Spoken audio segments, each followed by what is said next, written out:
என் அன்பு வணக்கம்.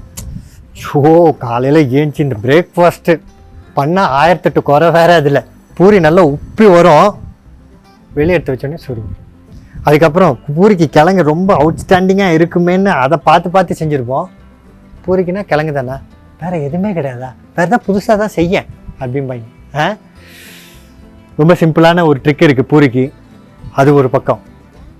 கிழங்குக்கு ஈக்குவலாக இன்னொரு சூப்பரான சைட் டிஷ்ஷு. கிழங்குக்கு எவ்வளோ ஈஸியாக பண்ணிடுவோம், அதே மாதிரி ரொம்ப ஈஸியாக ஷார்ட்டாகவும் பண்ணிடலாம். லோகோ மியூசிக்கா.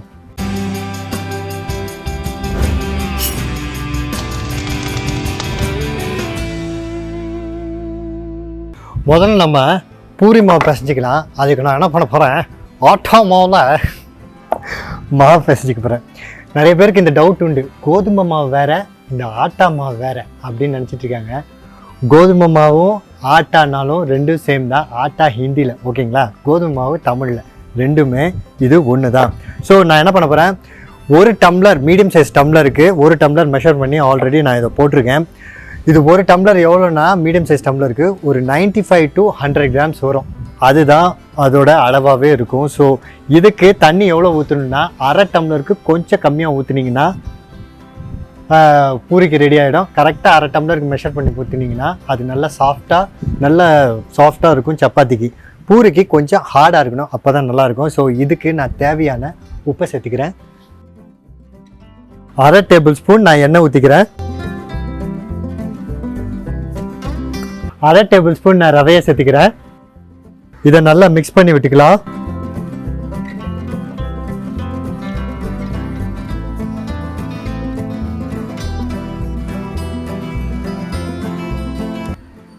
ஓகே, இதுக்கப்புறமா இதுக்கு மேலே லேசாக அப்படி துணியை போட்டு மூடி வச்சுக்கலாம். ஓகே, இது நல்லா 20 நிமிஷம் நல்லா ஊறணும். அப்போ தான் உள்ளே இருக்க gluten ஆக்டிவேட் ஆகும். அப்போ தான் ரொம்பவே நல்லாவும் இருக்கும்.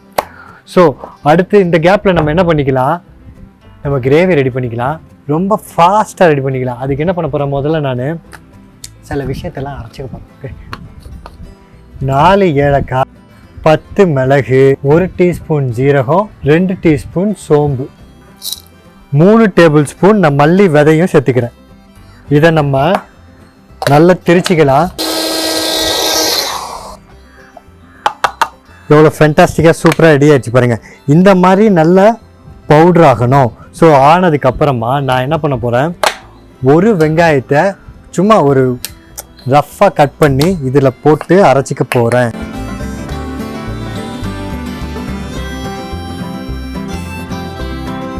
2 பச்சை மிளகாவை நான் நறுக்கி சேர்த்துக்கிறேன். 1/4 இன்ச் இஞ்சியும் ஒரு 5 பூண்டு பல்லையும் சேர்த்துக்கிறேன் நான்.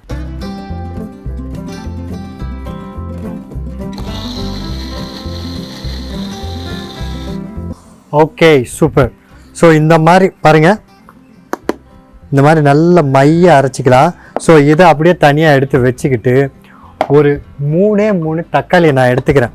சப்பாத்திக்கோ பூரிக்கோ இதுக்கு கிரேவி பண்ணும்போது புளிப்புத்தன்மை முன்னாடி வச்சு நம்ம பண்ணோன்னு வச்சுக்கோங்களேன், டேஸ்ட்டு அல்லும். ஸோ 3 தக்காளி கரெக்டாக இருக்கும், ஏன்னா நம்ம தயிர் வேறு சேர்க்க போகிறோம்.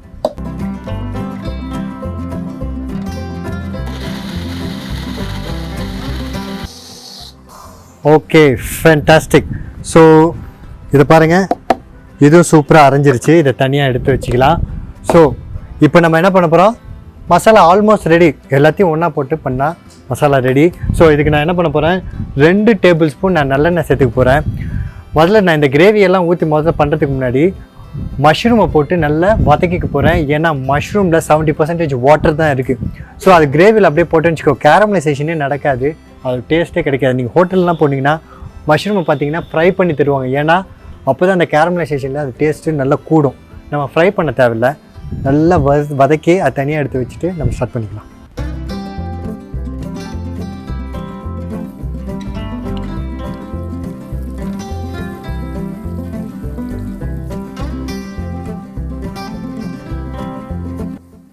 மஷ்ரூமை எடுத்துட்டு மிச்சம் இருக்க ஆயிலே நம்ம அரைச்சி வச்சிருந்த வெங்காயம் அந்த விஷயத்தை எல்லாத்தையும் சேர்த்துக்கலாம்.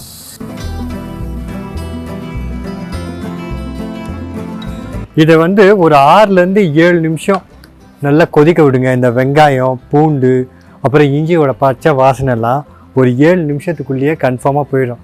இருக்குமோ இருக்காதோ அப்படின்னு டவுட் இருந்துச்சுன்னா நீங்கள் 10 நிமிஷம் வரைக்கும் போடலாம். ஆனால் 6லேருந்து 7 நிமிஷத்துக்குள்ளேயே கன்ஃபார்மாக இது போயிடும். தேவையான உப்பு சேர்த்துக்கலாம். நல்லா கொதிச்சிருச்சு. இப்போ நம்ம அரைச்சி வச்சுருந்த தக்காளியை சேர்த்துக்கலாம்.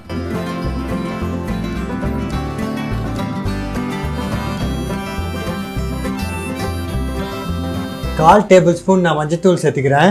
ஓகே, இது போட்டு நல்லா அதை அப்படியே ஸ்லோவாக கொதிச்சுட்டே இருக்கட்டும். இதை நம்ம அப்படியே தனியாக எடுத்து வச்சுக்கலாம். இங்கே இந்த மீன் டயத்தில் நம்ம இதில் ஆயில் ரெடியாக இருக்குது. போட்டு இது ஆயில் சூடாகிட்டே இருக்கட்டும். நம்ம பூரியை பிடிச்சி எடுத்துட்டோம்னா இதுவும் ரெடி ஆகிடும். ஸ்டார்ட் பண்ணிடலாம்.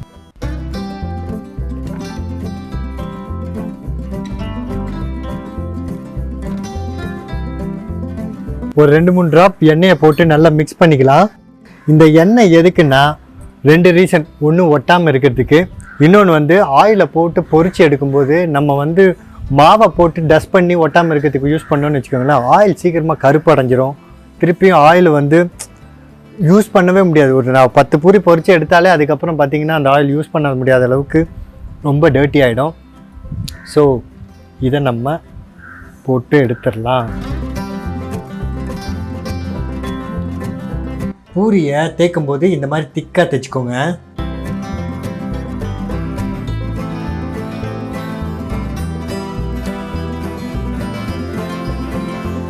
எப்படி பலூன் மாதிரி எப்படி உப்பி வருது பாருங்கள். பூரி சுட்டு முடிக்கிற டயத்தில் இந்த கிரேவியும் நல்லா கொதிச்சு வந்துருச்சு. இப்போ நம்ம மஷ்ரூமை சேர்த்துக்கலாம்.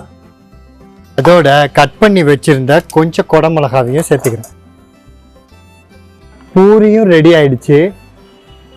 ஃபேண்டாஸ்டிக்கான ஒரு வேறு லெவலில் மஷ்ரூம் கிரேவியும் ரெடி ஆகிடுச்சு. இதை நீங்கள் சப்பாத்தி பூரிக்கு சாப்பிட்டாலும் வேறு லெவலில் அமேசிங்காக இருக்கும். ஒன்று மறந்துட்டேன், நீங்கள் பார்த்தீங்களா, கவனிச்சிங்களா? யூஸ்வலாக நம்ம சேனலில் சப்ஸ்கிரைப் பண்ணவங்களுக்கு கன்ஃபார்மாக தெரியும். மிளகு நான் எல்லா உணவுலையும் நான் சேர்ப்பேன். புதுசாக இருக்கே அப்படின்னு நீங்கள் நினச்சிங்கன்னா இந்த கீழே டிஸ்கிரிப்ஷன் பாக்ஸ் இருக்குல்ல, அங்கே ஒயமேடிங் பிளாக் பெப்பர்னு வீடியோ லிங்க் இருக்குது. கிளிக் பண்ணி பாருங்கள். முக்கியமான பொறுப்பு உங்களுக்கு இருக்குது. என்னதா ஷேர் பண்ணிவிடுங்க பிடிச்சிருந்தா. ஏன்னா life is better when we share.